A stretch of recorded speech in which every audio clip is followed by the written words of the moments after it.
नमस्कार. आजच्या आरोग्य वृत्तामध्ये मी डॉक्टर श्वेता दवणे तुमच्या सर्वांचं स्वागत करते आहे. आज आहे 29 नोव्हेंबर, म्हणजेच मूवमेंट डिसऑर्डर जागरूकता दिवस.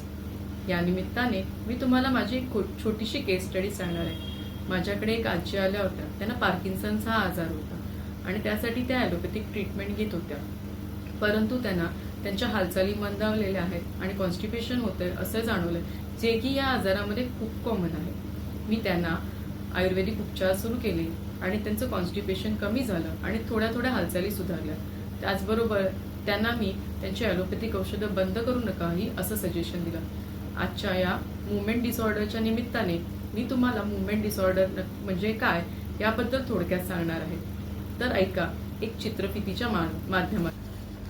मूवमेंट डिसऑर्डर या आजारामध्ये हालचाल मंद होणे किंवा अनैच्छिक हालचाली होणे यांचा समावेश होतो.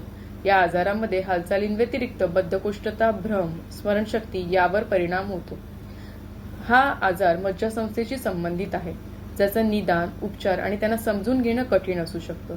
म्हणूनच मूवमेंट डिसऑर्डर जागरूकता दिवस 29 नोव्हेंबर रोजी असतो.